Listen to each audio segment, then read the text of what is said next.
누가복음 7장 36절에서 50절. 한 바리새인이 예수께 자기와 함께 잡수시기를 정하니 이에 바리새인의 집에 들어가 앉았을 때에 바리새인이 예수님을 청했습니다. 보통 바리새인은 예수님을 대적하고 꼬투리 잡고 이런데 이 한 바리새인, 어떤 한 사람을 얘기하고 있습니다. 어떤 한 사람이 이 예수님을 식사 자리에 초대했습니다. 보통 바리새인 이러면 느낌이 오죠. 왜 청했는지. 자기 폼 잡으려고 그런 거죠. 그때 레위 마태가 청할 때는요, 감사해서 기뻐서 자기 기쁨을 감추지 못하고 함께 나눈 거고, 이 바리새인이 초청한 것은 좀 다른 거라는 것을, 분위기 자체가 다릅니다. 잔치를 한 게 아니고 예수께 자기와 함께 잡수시, 둘을 목적으로 이제 식사를 초청을 한 겁니다. 그래 놓고 어제 했는 거 얘기를 잠시 생각해 보면 갑자기 물어보면 당연히 생각이 안 나죠. 저는 적어놨으니까 생각이 납니다. 예. 세례 요한이 여자가 낳은 것 중에 가장 크다. 근데 문제는 뭐가 문제예요? 천국에는 요한보다 다 크다. 그 얘기를 합니다.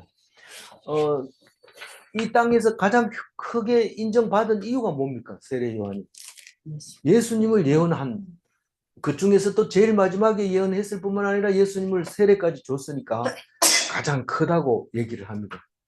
그러나 오는 일을 기다려야 됩니까? 라고 물었을 때 의심하고 있다는 것을 알게 되고, 나로 인해서 실족하지 않는 자가 복이 있다고 얘기하면서 요한이 못 알아들으니까 안전병기가 일어서고 봉사가 보고 귀신 들린 자가 나간다고 얘기를 해라. 알았지? 꼭 그렇게 얘기해라. 요한은 공부를 많이 했기 때문에 그게 뭔 말인지 압니다. 그런데도 아는 것과 믿는 것은 다르다는 거예요. 아는 것과 믿는 것은 다르다. 아무리 신학자고 설교 잘하는 자라 하더라도 믿음하고는 다르다라는 것을 얘기하면서 사람들한테 너희들이 광야에 나가서 뭐 보려고 갔느냐? 세례 요한요. 세례가 갈 때냐? 마음이 이리 흔들리고 저리 흔들리는 그 흔들리는 갈 때냐? 아니다. 이 세례 요한이 지금 흔들리고 있는 것 같은 느낌을 주고 있어요. 갈 때라는 말을 씀으로써. 아니면 그 뭐냐? 좋은 옷 입은 사람한테 사람을 보려고 갔느냐? 그것도 아니다. 그러면 먹는 것도 잘 못 먹고 석청 먹고 입는 것도 잘 못 입고 낙타 옷 입고 이런 사람한테 가가지고 뭘 보려고 했느냐? 그 사람의 입에서 나오는 말을 들으려고 갔는데 그 예수님을 알게 되고, 그러나 본인 스스로는 그것을 믿지를 못했다는 것에 대해서 말을 요한한테는 직접 그 얘기를 못하지만 자기 제자들한테는 그 얘기를 했습니다. 그리고 끝으로 한 말이 지혜는 지혜의 자녀로 말미암아 옳음을 받는다, 옳다함을 인정받는다. 그 얘기를 할 때 무슨 말이에요 이게? 이 바리새인은 이 세례 요한을 인정을 하지 않았어요. 선지자인데도. 선지자입니다. 그런데 선지자를 인정 안 하고 예수님을 또 인정을 안 합니다. 그래서 너희들이 인정을 안 해도 지혜는 지혜의 자녀로 말미암아 옳다함을 받는다. 그 얘기를 하고 있습니다. 성경은 지혜의 자녀라고 안 하고 자기의 자녀라고 표현을 했습니다. 자기의 자녀는 앞에 지혜만 빼버리면 어떤 느낌이 나냐면 자기 자녀로 말미암아 자기 옳다는 것을 받는다 이렇게 들리기 때문에 잘못하면 오해가 됐을 수 있습니다.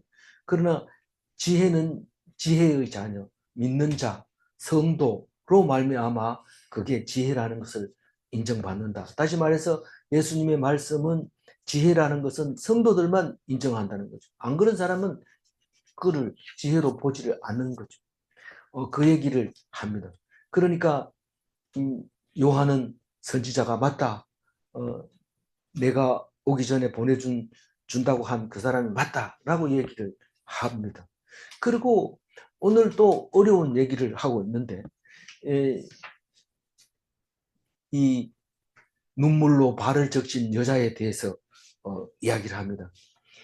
이 복음서에는 옥합을 깬 두 사건이 있는데 전체적으로 4번을 묘사하고 있습니다. 누가 마태복음 26장에 나오는 것과 마가복음 14장에 나오는 것과 요한복음 12장에 나오는 것은 마르다의 여동생 마리아라고 얘기를 합니다. 오늘 또 마리아고 그 사건 두 사건 다 마리아인데 이 오늘 한 것은 사역의 공생애에 들어가서 2년 차 돼서 기름을 부은 막달라 마리아라고 인정을 하고 있습니다. 오늘 막달라라는 말은 전혀 나오지 않지만 내일 이제 막달라 이야기가 나옵니다. 그래서 누가는 그 얘기를 이름을 굳이 기억하지 않고 많은 사람이 누가복음 7장은 막달라 마리아를 말하고 있는 거다. 그렇게 얘기하고 마지막 유월절 전에 했는 그 세복음서에서 이야기하고 있는 것은 모양이 좀 다릅니다.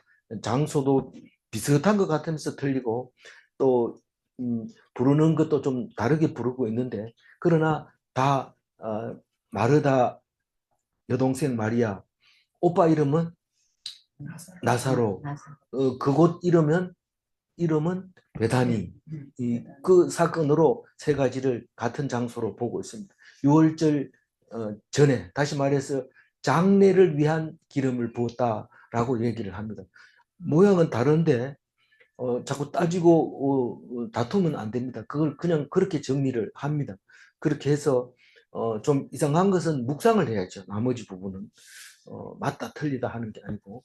그래서 오늘 누가복음은 장래 얘기는 안 하지만 오늘 2년 차에 옥합을 깨뜨리는 이야기를 하고 있습니다. 37절 읽어봅니다. 그 동네에 죄를 지은 한 여자가 있어. 예수께서 바리새인의 집에 앉아 계심을 알고 향유 담은 옥합을 가지고 와서 이 잔치를 한다 이러면 여자도 갈 수 있어요. 근데 잔치가 아니기 때문에 예수님이 어디 있는 것만 압니다.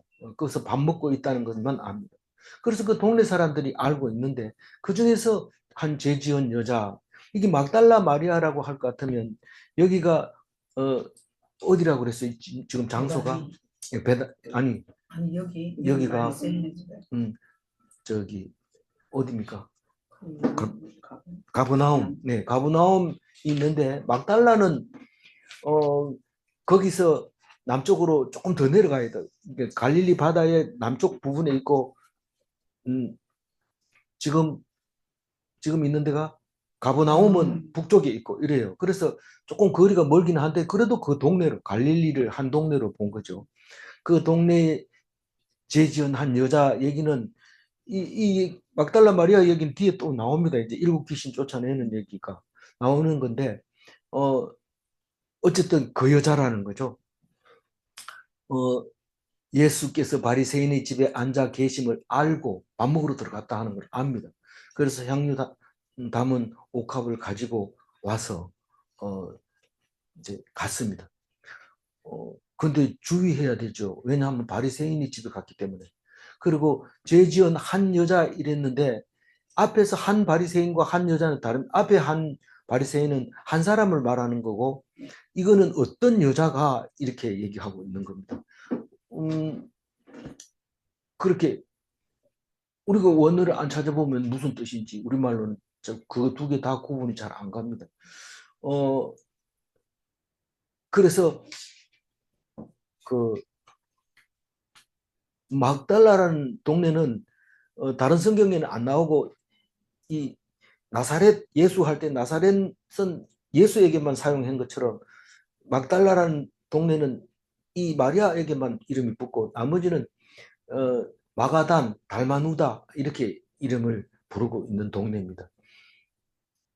막달라 마리아가 보통 사람이 아닙니다. 예수님 부활한 걸 제일 처음 본 사람이고 보통 사람이 아닙니다. 막달라 마리아라는 영화도 있지만은 굉장히 남자들보다 훨씬 일을 많이 한 사람입니다.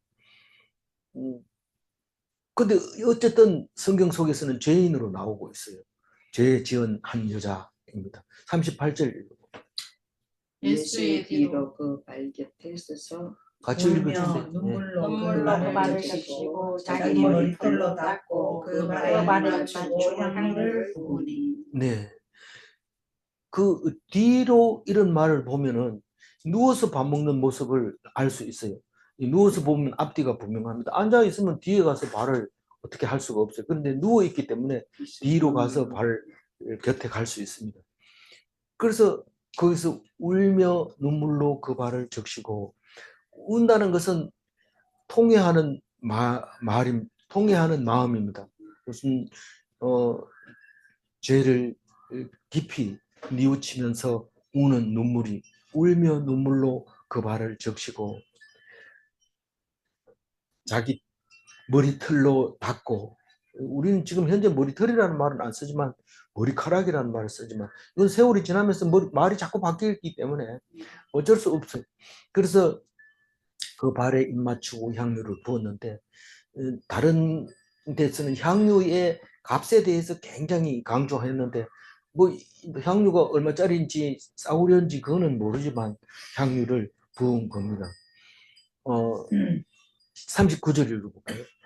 예수를 청한 바리새인이 그것을 보고 마음에 이르되 이 사람이 만일 선지자라면 자기를 만지는 이 여자가 누구며 어떠한 자고 또 죄인 줄을 알았으리라 하거늘. 이 바리새인은 예수님을 선지자라고 생각하고 있는 거예요? 안 하고 있는 거예요. 나는 아는데 선지자라면서 저걸 모르냐? 옛날 선지자 예수님 조롱할 때 어떻게 합니까? 눈을 감겨놓고 채찍으로 막 당겨놓고 눈 삐껴놓고 누가 때렸는지 맞춰봐라. 선지자 놀이하자 이러면서, 우리 선지자 놀이하자 이러면서 예수를 가려놓고 막 때리고 누가 때렸는지 맞춰봐라 이렇게 하는 게, 안다고 하는 게 선지자입니다. 옛날에 우리는 변호사가 말 잘한다 이러는데, 말 잘하면 네 변호사나 이러는데, 이 선지자가 아는 사람인데 어떻게 이 여자를 모를까? 이건 선지자가 아니다. 이건 틀림없이 사기꾼이다. 이런 생각을 하고 무시하고 있는 거예요, 지금 이 사람이. 어떻게 저런 사람하고 그냥 가만 놔두고 있느냐? 이런 말이죠. 죄인이라는 거는 이전에 귀신을 쫓아냈는지 이후에 쫓아냈는지는 여기는 분명하지 않지만 예수님이 모를 리가 없죠. 예수님, 여기 성경은 예수님이 몰랐더라 이런 단어는 하나도 없습니다. 예수님이 미리 알고, 예수님이 그가 생각하는 속을 알고 그렇게 얘기를 하고 있습니다. 그러니까 40절 읽어봐야죠. 예수께서 대답하여 이르시되 시몬아 내가 네게 이를 말이 있다 하시니 그가 이르되 선생님 말씀하소서. 그 어떤 한 바리새인 이름이 시몬이라는 걸 여기 와서 이제 알게 됩니다. 그래서 한번 읽은 사람은 어떤 한 사람 이건 시몬이구나 이렇게 알게 되죠. 근데 이제부터는 이제 시몬을 너라고 부르면서 말을 하고 있습니다. 네게 할 말이 있다. 그러니까 지금 이 예수님은 우리 같으면은 반대하고 핍박하고 이러면 밥 먹으러 오라 한다고 갑니까? 안 갑니다. 그 뭐 내가 밥 안 먹고 40일도 사는 사람인데 뭐 그 밥 때문에 내가 네가 오라 하면 가고 가라 뭐. 근데 예수님은 누가 오라 해도 갑니다. 그냥 쌩 까는 일이 없습니다. 우리는 보통 마음에 안 들면 모른 척하고 그림자 보듯 하고 그런데, 그건 어른만 그런 게 아니고 어린 아이들부터 그래요. 어린 아이들도 마음에 안 들면 옆에 사람이 있어도 아무 말도 안 합니다. 놀랍죠. 그게 희한한. 근데 이 예수님은 거기 가서도 예수님이 하실 일을 하고 있습니다. 그 시몬에게 얘기를 합니다. 이건 그야말로 직접적으로 얘기하는 효과 좋은 교육 방법이죠. 선생님 말씀하소서 하소서 이렇게 선생님으로 자기는 최고 높인 거죠. 선생님. 41절 읽고. 이르시되 빚주는 사람에게 빚진 자가 둘이 있어 하나는 500데나리온을 졌고 하나는 50데나리온을 졌는데 이게 읽어보면 무슨 말인지는 알겠는데 느낌은 안 옵니다. 왜냐하면 앞뒤가 바뀌는 것 같은 느낌이 들기 때문에 그래요. 앞뒤가 바뀐, 불편한 거예요. 성경을 읽고 나면 몸이 불편해요. 근데, 이게 나중에 이 사도 바울이 로마서에서 그렇게 얘기합니다. 죄가 더한 곳에 은혜가 더욱 넘쳤나니 그런 얘기를 하는데 우리는 그거를 죄 많은 곳에 은혜가 많다 이렇게 해석을 하고 있죠. 그러면 바울도 그 얘기합니다. 너희들이 은혜를 더하려고 죄를 짓겠느냐 이렇게 야단을 치는 게 있습니다. 어쨌거나 뭐 야단 쳤든지 안 쳤든지 이게 둘째 문제고 죄와 은혜는 직접적인 관계가 있는 겁니다. 이건 떨어져 있는 게 아니고 붙어 있는 겁니다. 다시 말해서 죄사함하고 사랑하고 붙어 있어요. 떨어지면 안 돼요. 우리가 성경에서 짝이 맞는 단어가 있는데 이게 붙어 있는 단어예요. 그러니까 이건 설명을 하고 있는데 충분하진 않지만 그래도 이야기는 됩니다. 500데나리온이라고 하면은 5천만 원, 50데나리온이라면 500만 원. 1데나리온이니 10만 원으로 잡고 하루 품삯이 1데나리온이니까 그렇게 계산을 하면 되는데 빚을 탕감받았는데 누가 그를 더 사랑하겠느냐. 42절. 갚을 것이 없으므로 둘 다 탕감하여 주었으니 둘 중에 누가 그를 더 사랑하겠느냐. 이건 우리말로 생각하면 누가 좋아하겠느냐, 누가 더 좋아하겠느냐 이렇게 말할 거잖아요. 근데 어차피 빚은 다 못 갚고 죽는다고 말하면 빚을 많이 진 사람일수록 죽으면서 기뻐해야 되는데 실제로 그렇습니까? 그렇지 않잖아요. 뭐 그렇게 해도 마음이 불편해요. 그 말을 해도. 근데 여기서 말하는 더 사랑하겠느냐 이 말은 아가페입니다. 이게 더 사랑하겠나는 게 아가페입니다. 아가페는 무슨 말인지 알잖아요. 이건 그냥 완전 피동적인 거예요. 너무 좋은 거예요. 그냥 뭐 어쩔 수 없이 좋은 거예요. 누가 더 좋느냐, 사랑하겠느냐 이거는 액티브처럼 느껴지 번역이 자체가 액티브하고 능동적으로 해야 될 것 같지만 빚 탕감 받았다고 많이 받았다고 물론 뭐 어디 가서 한턱 더 내는 거는 있을 수 있지만 그거 탕감받은 거하고 비교하면 그건 돈도 안 되고 또 가치를 따질 수도 없는 거고 기쁜 건 사실이지만 그러나 이거 우리가 이해를 하기에는 내가 빚을 많이 탕감받았으니까 예수님 너무 기뻐요 이러면서 와가지고 그렇게 해준 것 때문에 이 말을 하고 있는 거냐 그거는 아닌 것 같아요. 그러니까 이게 어렵다는 얘기요. 내 생각에는 합니다. 43절 읽어봅니다. 시몬이 대답하여 이르되 내 생각에는 많이 탕감함을 받은 자니이다. 이르시되 내 판단이 옳다 하시고. 이 바리새인이 보통 사람입니까? 바리새인 보통 사람 아닙니다. 이 사람들은 많이 알고 많이 가르치고 많은 지도자고 많은 그 능력을 가지고 있는 사람입니다. 시몬이 지금 바리새인이잖아요. 내 생각에는 이 말은 하나님 생각하고 관계없고 예수님 생각하고 관계없고 내 생각에는 함으로써 어렴풋이 가까이 가려고 하는 느낌을 주고 있습니다. 분명하지는 않습니다. 분명하지 않으니까 내 생각에는 이런 거죠.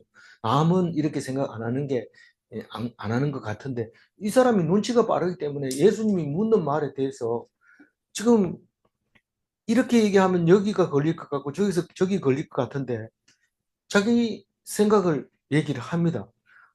많이 탕감받은 자니이다.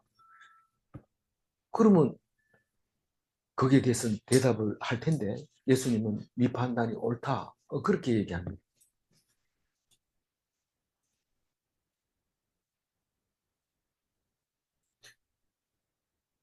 그 그를 더 사랑하겠느냐, 더 감사하겠느냐, 더 좋아하겠느냐? 당연히 그렇게 대답할 수밖에 없고 반대로 얘기하는 것은 어려울 겁니다. 그런데 44절 읽어봅니다.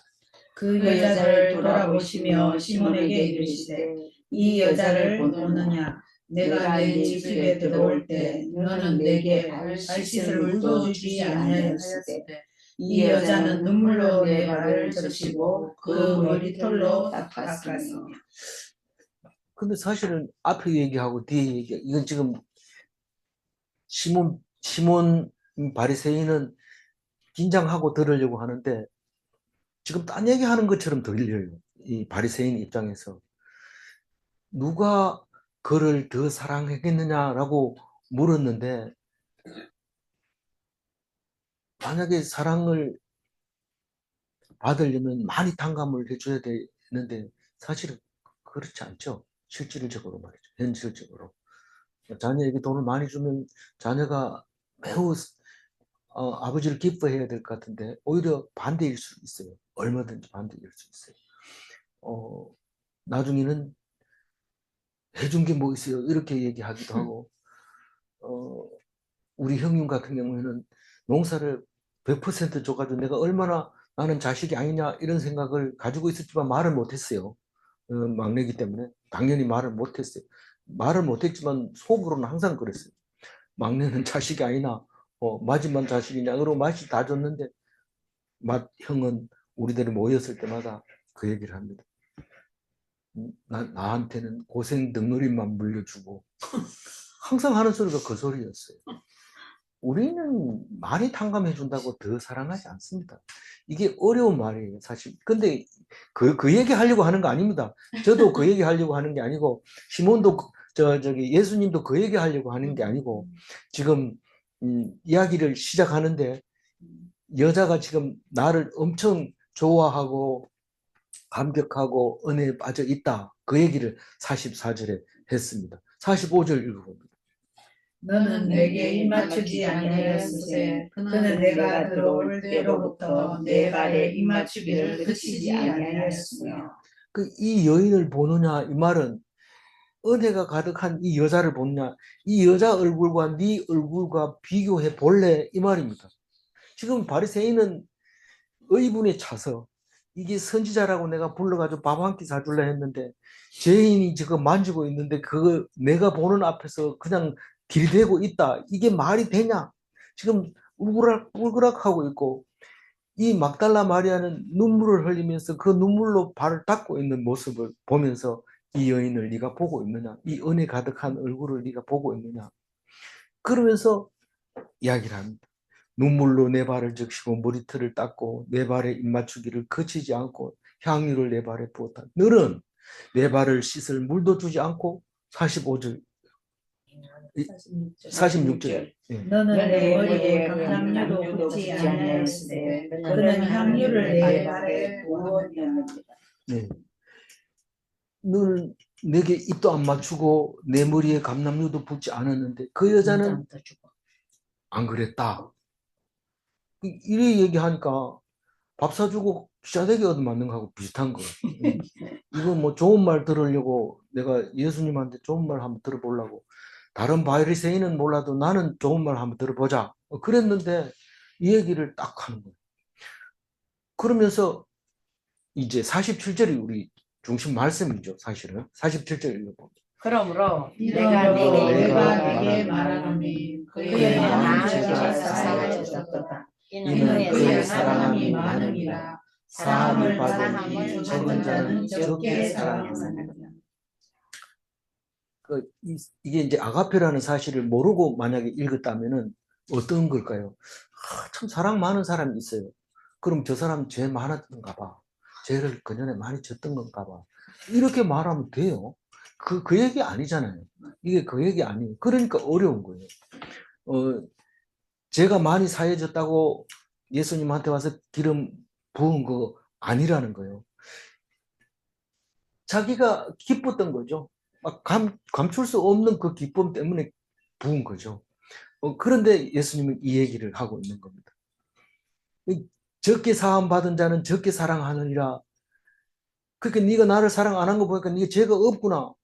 그럼 바리새인은 맞아요. 나 그렇게 생각해요. 이렇게 말할 수가 있게 돼버린다. 이거 그대로 읽으면 문자적으로 읽으면 그렇습니다.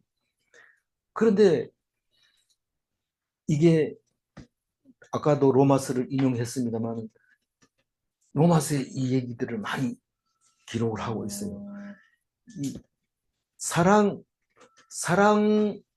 많으면 죄가 사해지고 죄가 사해지면 사랑을 많이 하게 되고 이게 한 가지 말입니다. 한 가지 말을 두 가지로 하고 있어요. 죄가 많이 사해지면 사랑을 하고 사랑을 많이 하면 죄가 사해집니다. 그래서 이 로마서에 보면 사랑은 허다한 죄를 덮느니라 그런 말을 하잖아요. 그거는 우리가 잘 알잖아요. 근데 그게 죄 사함을 받으면 사랑하게 하는 죄 사함을 받았다고 하는 것은 사랑하는 것으로 알게 된다는 거죠. 우리는 죄 사함 받았다 이러면서 남 미워한다 이러면 그거는 엉터리라는 거예요. 틀렸다는 거예요. 그럼 그 사랑이 그럼 어떤 거냐? 부드럽게도 맞고 희죽희죽 웃고 오른밤 때리면 왼밤 갖다 대고 그냥 있는 게 그게 사랑이다. 그게 아가페라는 거예요. 그게 아가페니까 그렇게 한 사람은 제사함을 많이 받은 거고 또 그렇게 한 사람은 제사함을 받은 사람은 그렇게 되고 그렇게 된 사람은 제사함 받은 거고 앞뒤를 바꾸어도 똑같아지는 거예요. 그래서 예수님이 우리 죄를 사할 수 있었던 그 사랑 십자가 사랑 때문에 그런 거고 그 사랑 때문에 우리 죄가 사함 받는 거죠. 바꿔도 말이 돼야 돼요. 그래서 이거를 읽을 때는 감정을 넣어서 읽으면 안 돼. 사랑 이러면 벌써 감정이 심장이 뛰는 속도가 달라지는데 그 사랑 말고 냉정하게 어떤 경우라도 견디겠다, 말 안 하겠다, 원망하지 않겠다, 미워하지 않겠다. 그게 아가페라는 거예요. 우리 사모님은 그걸 못하겠다는 뜻으로 콧방귀 끼고 있는 것 같아요. 나는 그런 사랑은 못한다. 그래서 막 쉴 새 없이 얘기를 하고 싶어 하죠. 테이프 붙여라 이래도 알았어 이러면서 안 붙입니다. 근데 이게 입 다물고 견디는 거 그게 아가페입니다.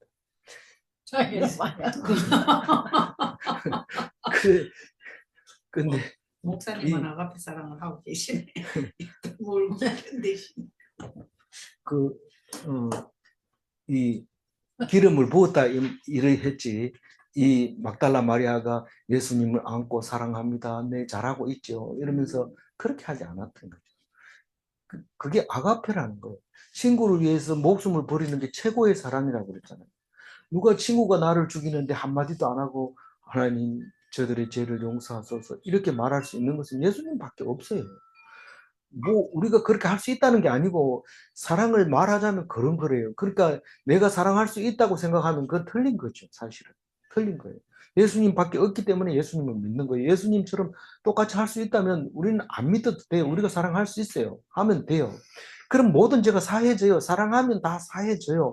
그런데 사랑을 안 하니까 그 죄가 남아있는 거예요. 그러니까 하나님이 우리를 대신해서 사랑함으로써 우리 죄가 사함받게 되는 거죠. 어렵더라도 외우시기 바랍니다. 그냥 외워놓으면 나중에 도움이 됩니다. 외워야 돼요. 마음에는 어렵습니다. 마음에는 들어가기가 굉장히 어렵습니다. 만약에 이게 마음에 딱 들어왔다 이러면 엄청 고난을 받은 사람이고 죽기 직전에 있던 사람 아니면 이 말을 이해할 수는 없습니다. 이게 좀 어려운 말인데 로마서 5장 21절 일부분만 적었습니다. 한번 읽어볼게요.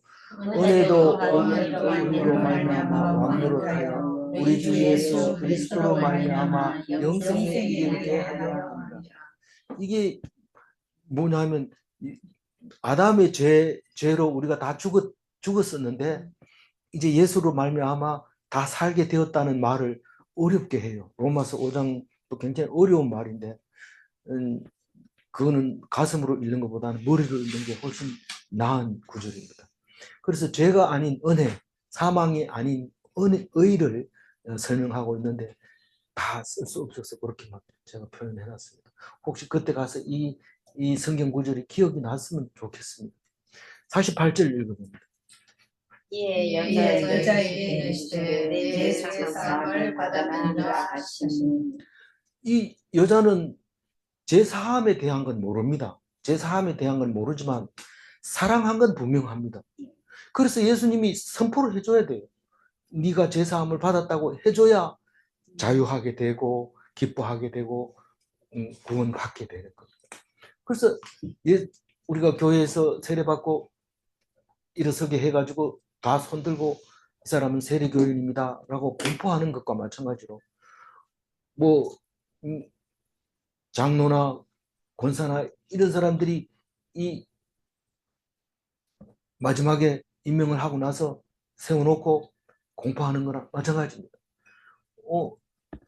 안 그러면 그 공포를 하기 전에는 뭐 어떻게 불러야 되지? 이러지만 공포를 하고 나면 그렇게 불러야 되는 것처럼 이 여자는 죄사함을 받았다라고 예수님이 선포함으로써 사랑함으로 죄사함을 받았나 죄사함을 받아서 사랑하게 했느냐 헷갈릴 수 있는데 둘 다 맞는 말이고 한 가지만 얘기하면 틀린 말이다.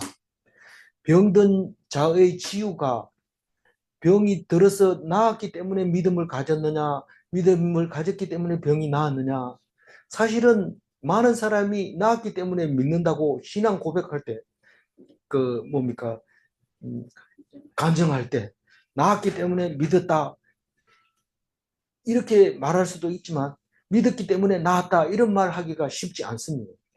그래서 죽음을 이기는 힘도 그렇습니다. 누가 살아났기 때문에 우리가 믿는 거냐? 그거는 예수님이 살아났으니까 우리가 그걸 믿는 거다라고 얘기하지만 믿음으로 죽음을 이기는 것이 맞습니다. 살아났기 때문에 믿음은 이미 늦어버린 거고 그건 예수님이 뭘 보고 살아났기 때문에 믿는 거고 우리는 살아있을 때 믿음으로 죽음을 이겨야 됩니다. 말을 바꿔도 돼야 됩니다. 바꾸고 가지고 안 되면 뭔가가 잘 안 됩니다. 그래서 바리새인은 내 생각에는 이러면서 얘기하지만 완전하지 못한 생각이라는 것을 우리에게 말하고 있는 겁니다. 49절 읽어봅니다. 함께 앉아 있는 자들의 속으로 말하되 이가 누구에게 죄도 사하는가. 이 얘기 때문에 이제 십자가에 달리죠. 제사함 권세가 네가 어떻게 누가 너에게 그런 권세를 줬느냐? 나는 내가 권세를 가졌다. 내가 하나님의 아들이기 때문에 내가 권세를 스스로 가졌다. 바리새인들은 누가 줘야 가진다고 생각하는데 사실은 죄를 속하는 권세는 하나님밖에 없다고 사실은 그렇습니다. 모세오경에도 죄를 속함 받으려면 제물을 이런 거 드려야 되고 제사장은 이런 과정을 거쳐서 죄가 속함을 받는 거고 이렇게 돼 있는데 그냥 입으로 네 죄사함 받았다 이렇게 얘기하니까 이게 있을 수 없는 얘기죠. 너무 경거망동하고 말도 안 되는 짓을 한 이 예수는 그냥 둬서는 안 된다고 생각하고 있는 바리새인. 그 바리새인으로 말미암아 구약 성경이 성취되는 겁니다. 바리새인 없다면 예수님이 십자가에 달릴 수 없게 됩니다. 가룟 유다가 있었잖아요. 가룟 유다가 예수님을 어떻게 십자가에 못 박아요? 그냥 하나의 도구로 사용됐을 뿐이죠. 예수님을 십자가에 못 박는 지극히 지대한 큰 일을 하는 바리새인 이것은 잘했는 거 아닙니다. 잘했는 거 아닙니다. 그렇지만 이 사람들이 이 구약 성경을 이루는데 지극한 큰 일을 했다. 아주 나쁜 데 사용되신 거죠. 마지막 50절 읽어봅니다. 예수께서 여자에게 이르시되 내 믿음이 너를 구원하였으니 평안히 가라 하십니다. 여자는 네 제사함을 받았다 이러니까 설마요 이랬을까요? 믿었어요. 믿었으니까 너 믿음이 너를 구원했다. 구원했다는 거하고 안 했다는 거 어떻게 알아요? 마음 평안하면 그건 구원받은 거예요. 마음이 불편한데 네 며칠 날 구원받았어 막 이러면서 그러는데 그건 엉터리가 이 바리새인보다 시몬보다 못한 거예요. 내 생각에는 네 생각에 그렇나 그럼 네 얘기해봐라. 말 못합니다. 그거는 우리 교주가 그렇게 말하라 하더라. 그 얘기밖에 없다. 그러니까 믿음이 너를 구원하였으니 평안히 가라. 이제는 평안하지 않으면 믿음이 없는 거죠. 그래서 오늘 또 믿음으로 평안한 오늘 하루가 되시기 바랍니다. 47장 하이라이트만 읽어볼게요. 그 그의 여자의 많은 죄가 이는 그의 사랑함이 많음이라. 예, 죄 사함을 받으면 예수님을 기뻐합니다. 죄 사함을 받으면 예수님을 기뻐합니다. 예수님을 좋아하는 것으로 믿음을 인정받습니다. 질문합니다. 말씀을 믿으면 예수님이 좋은가? 두 번째 질문, 예수님을 좋아하는 것이 믿음인가? 그렇습니다. 기도하겠습니다. 하나님 감사합니다. 이 말씀이 이해가 안 되면 뒤에 장을 읽으면 되겠지. 하지만 뒤에 장을 읽어도 해석이 안 됩니다. 그러나 내일 모레 묵상할 때 있는 자는 더 주게 되고 없는 자에게는 무슨 말인지 못 알아듣게 한 것은 그것이 알아듣고 혹시 구원받을까 봐 하나님이 예수님이 비유로 어렵게 설명한 것을 우리가 압니다. 우리의 마음을 열어서 귀 기울이게 하시고 우리 마음은 아직 부족해서 예수님을 닮지 못했지만 우리 머리만큼은 따라갈 수 있도록 도와주시옵소서. 그리하여 예수님의 십자가 나도 지고 갈 수 있도록 도와주옵소서. 감사드리오며 우리 주 예수 그리스도 이름으로 기도 올리옵나이다. 아멘.